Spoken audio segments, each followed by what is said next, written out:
Di era digital yang semakin berkembang ini ngebuat kita lebih menjadi konsumtif terhadap hal-hal yang berkaitan dengan online. Bener gak sih? Salah satunya adalah mengekspresikan diri. Di era sekarang, semua orang punya Instagram, TikTok, Twitter, ataupun Facebook. Tapi pernah gak sih kalian punya keinginan sendiri untuk bikin website pribadi buat mengekspresikan diri kalian?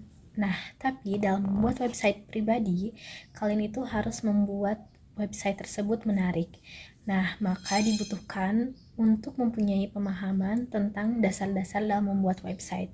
Yaitu salah satunya ada HTML dan CSS. Nah, kedua hal ini menjadi dasar dan fondasi utama dalam pembuatan website. HTML digunakan untuk menentukan struktur dan konten dari sebuah halaman web, sedangkan CSS digunakan untuk mengatur tampilan dari tata letak dari elemen-elemen yang ada di halaman web. Nah, ada struktur-struktur dasar dalam HTML nih, yaitu yang pertama ada doctype. Nah, elemen HTML ini digunakan untuk memberitahu browser tentang versi HTML yang digunakan di halaman web. Elemen doctype ini merupakan elemen null yang tidak memiliki tag penutup serta tidak boleh berisi konten. Kedua, ada elemen HTML. Elemen HTML ini dapat menjadi second outer container untuk semua yang ada di dokumen HTML yang diikuti dengan tag. Nah, selain itu elemen ini membutuhkan tag awal yaitu HTML dan tag akhir dalam penulisan sintaksisnya yaitu /HTML. Yang ketiga ada head yang digunakan untuk membuat sebuah metadata yang memainkan peran penting dalam pembuatan website. Untuk membuat HTML ini biasanya digunakan di antara elemen HTML dan body. Elemen berikutnya dalam struktur dasar HTML adalah title, yaitu menampilkan judul halaman website.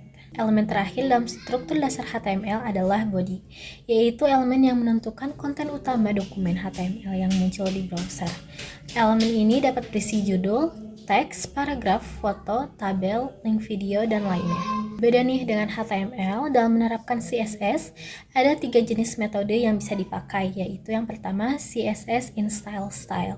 Cara atau metode penggunaan CSS inline style ini dilakukan dengan cara menuliskan kode CSS langsung pada elemen HTML.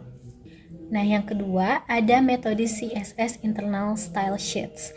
Kalian dapat menempatkan kode atau aturan CSS ke dalam dokumen HTML menggunakan elemen style. Elemen style ditempatkan di antara tag head dan /head.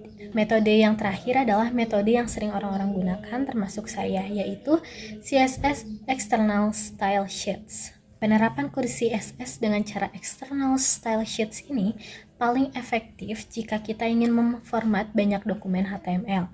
Penerapan CSS dengan cara external style sheets ini dilakukan dengan cara memisahkan kode atau aturan-aturan CSS ke dalam file tersendiri yang bereksistensi S. Kemudian untuk menggunakannya pada HTML menggunakan elemen link untuk menautkan antara HTML dan CSS agar terhubung. Nah, contohnya kayak gini nih. Lihat pada barisan kelima. Dengan kode link spasi rel sama dengan style sheets spasi href sama dengan styles /button.css. Nah, itu tuh merupakan kode untuk menautkan antara file HTML dengan file CSS-nya. Dalam file CSS di metode eksternal ini tidak perlu menambahkan struktur dasar HTML lainnya seperti head atau body karena CSS hanya untuk memperindah bentuk HTML.